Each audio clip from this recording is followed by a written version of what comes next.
नमस्कार मित्रांनो, कुणाकुणाला हा जुना मराठी पुस्तकातील धडा आठवतो? सांगा पाहू. ज्यांना आठवत असेल त्यांनी कमेंट सेक्शनमध्ये कमेंट करून नक्की कळवा. तर धड्याचे नाव आहे दमडी आणि या धड्याचे लेखिका आहेत कुसुमावती देशपांडे. 2:30 वाजण्याची वेळ.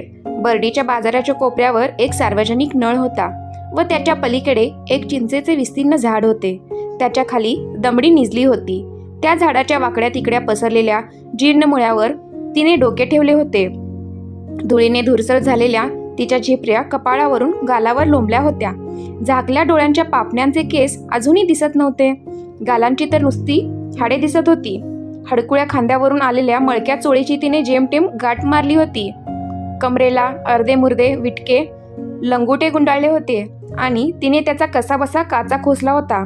तिने आपले 10-12 वर्षाचे पोरसवदा अंग जमिनीवर टाकून दिले होते. तिच्याकडे पाहिले तर वाटावे की ही केव्हाची गाढ झोपी गेली असावी, पण तसे नव्हते. तिने काही क्षणापूर्वीच अंग टाकले होते. बाजारात ती 1 तासापूर्वीच तर आली होती. आपल्या आजीबरोबर ती मोठ्या पहाटेस ठेक्याच्या वावरात गेली होती. तिच्या कमरे एवढ्या उंच वाढलेल्या गवताच्या पेंड्या तिला बांधू लागली होती. सोनेगाव जवळच्या वावरात त्यावेळी कुणी चिटपाखरू देखील न. आजीच्या सपसप चालणाऱ्या विळ्याचा आवाज त्या शांततेचा भंग करत होता. मधूनच एखादा सुतार पक्षी त्याला साथ करी. चांगले 2-2.5 तास खपल्यावर त्यांचे भारे तयार झाले होते. ते ओल्या गवत्याचे लवलवते भारे डोक्यावर घेऊन त्या दोघी निघाल्या होत्या. 2-2.5 मैल चालल्यावर कुठे अजनी जेलचे नाके दिसले आणि अखेर बाजार. तिथे पोहोचल्यावर मात्र आजीने तिला सुट्टी दिली होती. मग आपली भाकरीची गाठोडी घेऊन ती त्या सार्वजनिक नळावर गेली. हातपाय धुवून भाकरी खायला बसली. एवढेसे तुकडे चघळत ती भाकरी खात होती. ती एक घास तोंडात घाली व भोवतालच्या साऱ्या पसाऱ्यावर आपली नजर भिरभर फिरवी. जणू त्या भाकरीच्या तुकड्याबरोबरच भोवतालचे सारे जीवन ती तोंडी लावत होती. केवढ्या भरदिशी धावतात या मोटारी आणि फसदिशी पाणी उडतात मेला. या भाजीवाल्या चालल्या सोनेगावच्याच तर दिसतात या. हो तर काय, ती नाही का गोप्याची माय? भरली टोपली भेंड्यांची हाऱ्याच्या वर कशा गोलच गोल उभ्या करून दिल्यात.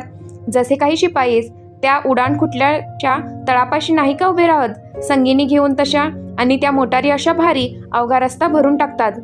बाजूनी जाणाऱ्या माणसालाही आपल्या वाराने ओढून नेतात. जणू लोणीवाल्या उतरल्या परत त्या झाडाखाली. निंबाच्या रामारामा केवढा कलकलाट त्यांचा.